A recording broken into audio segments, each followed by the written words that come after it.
Yeah, what's up? Happy Friday. It's a wet one, but it's still a beautiful day. I kind of thought some people are messaging me about asking me questions about various things.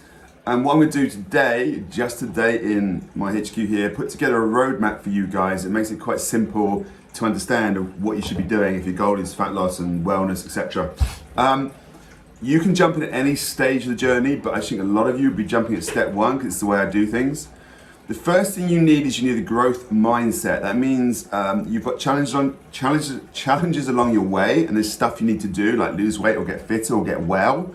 It's going to be a challenge, but it's not impossible. It just means like have the mindset that yep, this is going to take a little bit of work. I can do it, and I want to do it. So growth mindset. Fixed mindset is no, I'll never be fit. I'll always be fat.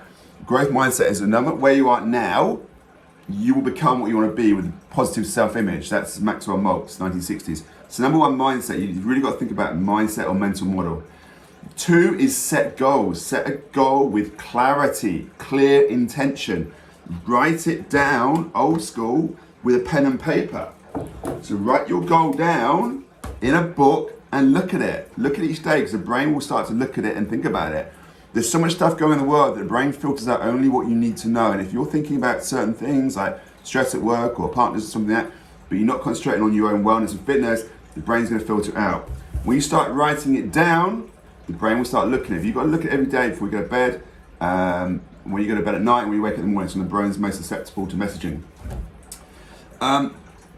Start tracking.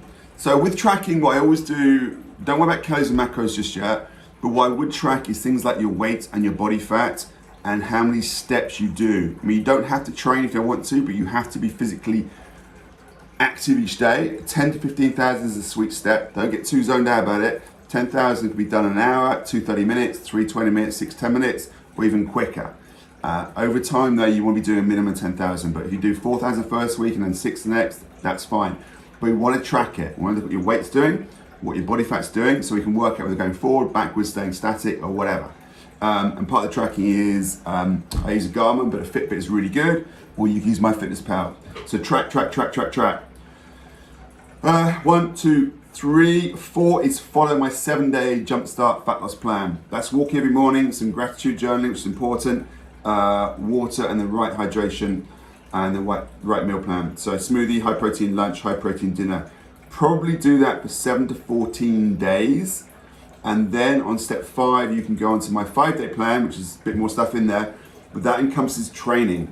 And with training becomes push, pull, squat, sprint, run, etc., etc. We have steady state training, we have interval training, we have weight training. And when I say weight training, you can use your own body weight. The only piece of kit you're probably ever gonna need is a TRX, and you get those from anywhere from like 10 pounds to 300. You could probably make one yourself as well. With the 5-day plan, then we look more in depth. Some videos I'm gonna shoot with Katie and myself of regressions, progressions, what to train, how long, and we'll do the videos for you. By the way, this is what I do with all my top clients. This process, obviously it's a lot more in depth because I talk to them most days and they message me and it's much higher level, but I'm gonna give you the blueprint, if you like, roadmap. Next one is max metabolism. That is stuff I talk about all the time, and that's the importance of NEAT, non-exercise activity thermogenesis. That's walking every day and movement. So if you're a gardener or you're a tree surgeon, then that's fine, because you're moving a lot. But the importance, a lot of people sit at the desk all day, like I'm sat here, and don't do anything. And you'd be surprised just how little, when you track, people do, and they think they're doing more. High protein, cut calories by a certain amount, not too much, because you'll mess up.